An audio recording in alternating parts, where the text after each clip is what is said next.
Le 1er mars 1954, les États-Unis effectuent un nouvel essai nucléaire atmosphérique.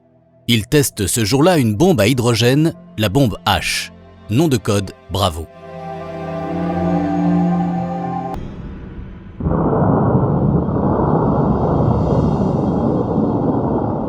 La boule de feu atteint 50 km de hauteur et 11 km de diamètre.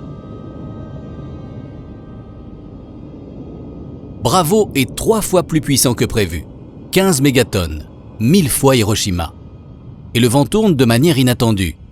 Le nuage radioactif passe au-dessus d'îlots habités dont la population se trouve fortement exposée au rayonnement. 250 personnes sont évacuées en urgence. C'est cependant un autre fait qui va défrayer la chronique. Le nuage touche le Lucky Dragon, un thonier japonais qui pêche à 190 km du point zéro dans une zone autorisée. Quand les marins rentrent au port 15 jours plus tard, ils se plaignent de brûlures et de nausées. C'est le mal des rayons. L'un d'eux succombera 6 mois plus tard.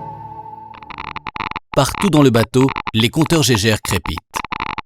Les thons et les requins, également très contaminés, sont interdits à la vente. Ils seront enterrés la nuit en catimini, sous le marché aux poissons. Le drame de ces pêcheurs déclenche une vague de protestations au Japon. Au risque d'une guerre atomique, s'ajoute désormais celui d'une pollution massive de la planète. D'autant que 9 ans après les bombardements d'Hiroshima et de Nagasaki, on constate un accroissement du nombre de cancers chez les survivants, en particulier de leucémie chez les enfants. Le grand public prend conscience des effets à long terme des radiations. Même si les expositions liées aux essais n'ont rien à voir avec celles des bombardements, l'inquiétude est réelle et pousse la communauté internationale à créer l'UNSCARE, le Comité scientifique des Nations Unies pour l'étude des effets des rayonnements atomiques. Parallèlement, les États-Unis lancent le programme Atomes pour la paix, qui vise à promouvoir l'utilisation industrielle de l'énergie atomique. By which the miraculous inventiveness of man shall not be dedicated to his death, but consecrated to his life. Mais la guerre froide est bien là, et la course aux armements se poursuit.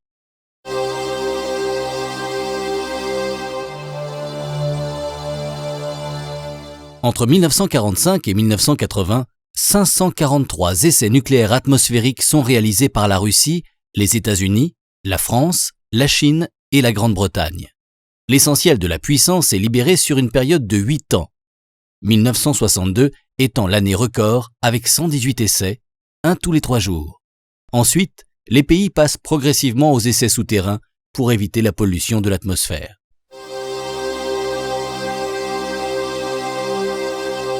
Chaque explosion a libéré une grande quantité de particules radioactives.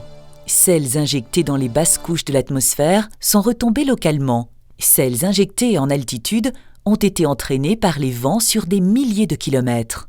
Les résidus radioactifs des tirs les plus puissants ont séjourné plusieurs mois dans la stratosphère avant de retomber sur la planète. Les sites de tir étaient répartis sur l'ensemble du globe, mais la plupart des explosions ont eu lieu dans l'hémisphère nord. Les retombées se concentrant particulièrement autour de la latitude des essais.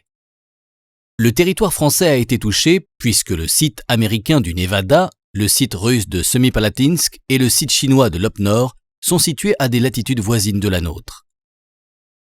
Prenons l'essai chinois du 16 octobre 1980.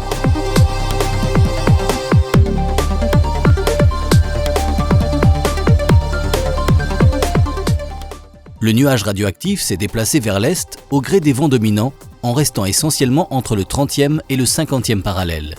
Il est passé au-dessus de la France 6 jours plus tard, le 22 octobre.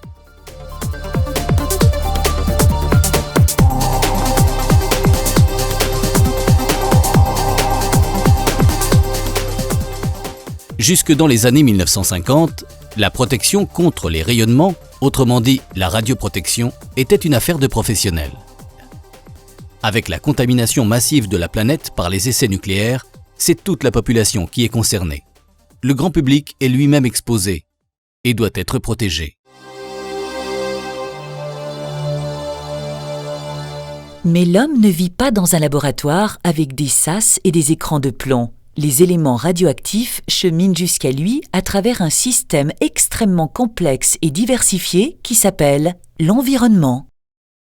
L'environnement, un terrain d'étude quasi inconnu des physiciens du nucléaire qui vont recevoir le renfort de météorologistes, d'agronomes, de vétérinaires pour faire émerger une nouvelle discipline, la radioécologie.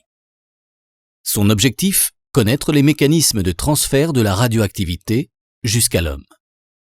Cette science neuve, née avec les essais nucléaires atmosphériques, va connaître un essor considérable à partir des années 1970, avec la mise en œuvre de programmes électronucléaires civils partout dans le monde et la nécessité de contrôler les rejets des installations.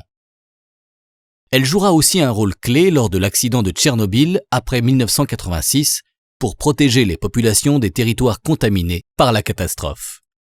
Avec la prise de conscience récente de la nécessité de protéger l'environnement, la radioécologie est aujourd'hui moins centrée sur l'homme. Elle se préoccupe aussi de protéger la faune et la flore. Elle a remis l'être humain à sa place.